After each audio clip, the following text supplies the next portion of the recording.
Doctor Ram मुरगावकर tabla वादक बनारस घराणा आणि प्राचार्य सरस्वती संगीत महाविद्यालय लातूर। मी या ठिकाणी महाशाला संगम कला संगम संस्था आणि सम्राट क्लब यांच्या वतीनं आयोजित केलेल्या या तबल्याच्या कार्यशाळेसाठी इथे आलो। तबल्याचा बनारस घराणा जो आहे त्या बनारस घराण्याचा मी कलावंत आहे आणि तबला साज बनारसी बाज म्हणून ही कार्यशाळा या ठिकाणी आयोजित केलेली आहे। आणि या कार्यशाळेसाठी इथली गोव्यातली अनेक गुणीजन कलावंतांची शिष्यमंडळी या ठिकाणी आली, तबलावादक मंडळी आलेली आहे। या सर्वांना बनारस बाज काय आहे आणि त्याच्या बंदिशी कशा, त्याची वादन पद्धती कशी, यासाठी मी त्या सर्वांना शिकवण्यासाठी कार्यशाळा घेतली आणि आता माझा पहिला भाग या ठिकाणी झालेला आहे। आणि अशा कार्यशाळेस पंडित आमचे नावेलकर सर या ठिकाणी आलेले आहेत, तेही आहेत सोबत या संस्थेचे पदाधिकारी आहेत, मिलिंद परब आहेत आणि सर्व गुणीजन मंडळी या ठिकाणी आहेत। तर या ठिकाणी मला खूप आनंद होतो आहे की जिज्ञासू वृत्तीनं हे तरुण ही कला शिकत आहेत आणि ह्या कार्यशाळेस अतिशय उत्तम प्रतिसाद मला देत आहेत। आणि मला एक विशेष आनंद वाटतो की गोमंतकी कलावंताची कला संस्कृतीची एक नगरी आहे, या ठिकाणी ही उपासना अतिशय चांगल्या पद्धतीनं चालू आहे। पुढे भारतीय शास्त्रीय संगीताचा एक उज्ज्वल इतिहास या ठिकाणी होईल असं मला वाटतं। मागचा काळ तर खूपच चांगला होता आणि पुढचाही तरुण पिढीचा या गुणवंत कलावंतांच्यामुळे तो उज्ज्वल राहील असं मला खास वाटतं आणि याच्या आपल्या सर्वांना शुभेच्छा देतो। हे होतकर आहेत, हे विद्यार्थी होतकर आहेत बघा, मग तुम्हाला कसं काय आढळलं त्यात, त्यांची कलेविषयी काय सांगू शकता? यांची ग्रास्पिंग पॉवर खूप छान आहे।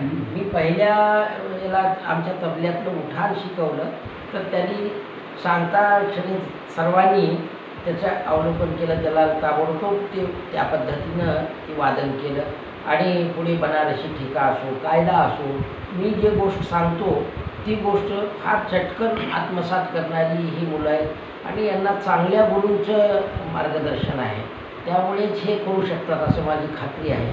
आता पंडित नावेलकरजी माझ्याजवळ आहेत सर, तर त्यांचेही शिष्य खूप छान आहेत आणि हे सर्व संस्कार या मुलावर झाल्यामुळे ही मुलं चटकन ह्या कार्यशाळेस प्रतिसाद देत आहेत आणि यातून आमचं बनारस घराण्याचं जी काही ह्या घराण्याचं ज्ञान आहे, खासियत आहे, रंगढंग आहे बनारसचा, हे लवकरच आत्मसात करणार आहेत। मला खात्री वाटते की इथल्या तरुण पिढीमध्ये पुढचं एक उज्ज्वल भविष्य मला यातून दिसत आहे।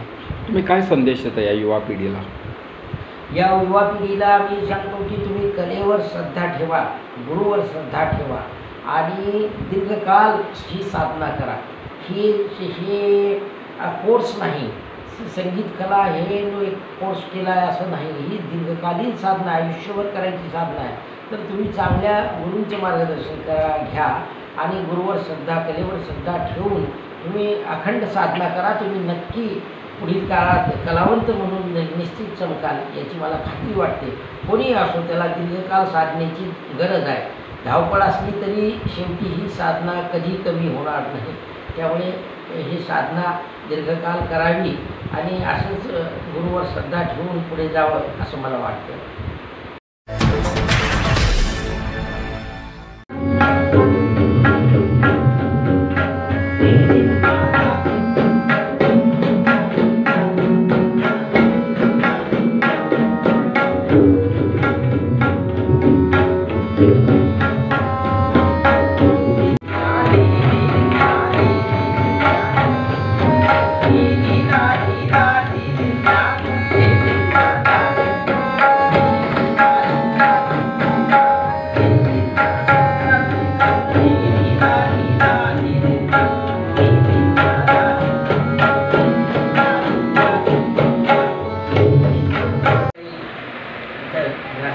चाललेलं आहे ते अतिशय छान आहे आणि हे एक वेगळा ढंग आहे असं तुम्हाला वाटतंय का?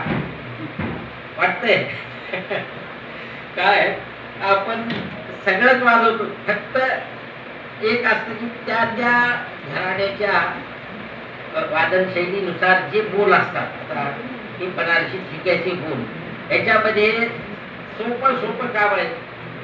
सगळं धिन्ना आणि तिन्नाच आहे. धे धे धिन्ना, धे धे धिन्ना, बाकी काही वेगळं काहीच नाही. फक्त जी पद्धती आहे काढण्याची त्याच्यामध्ये जो बदल आहे. आपण पुष्कळ हे जे नाद आपण तयार करतो,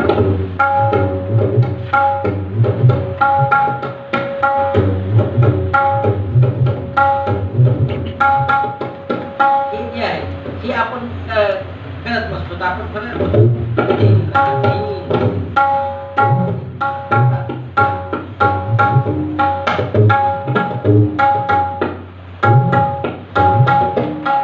मध्ये बोल प्रकारे, पण ह्याला आपण कुठलंच न करता जेव्हा धिंगा तिन्नाच फक्त वाजवतो,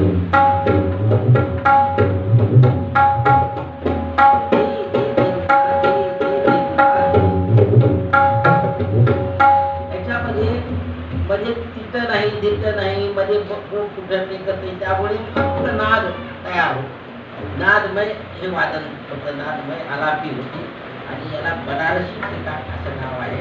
आणि हे आता जे अंदाज कलावंत आमच्यातले की ते लोक हे शुद्ध पद्धतीने वाजवतात. आता याच्यामध्ये सुद्धा काही वेळा काय होतंय, काही तबला वादक की त्यांना इतका वेळ द्यावा वाटत नाही नाद साधलेला. त्यांना वाटतं की आमच्या श्रोत्यांना ताबडतोब थोडा चमत्कार दाखवा, पण ते लगेच मध्ये किरकिट सुरू करतात, भिरकिट सुरू करतात. आणि त्याच्यामध्ये मग काय होतं की नादाचं उदय जे आहे ते राहत नाही. अगदी सुरुवातीला जेव्हा आपण आला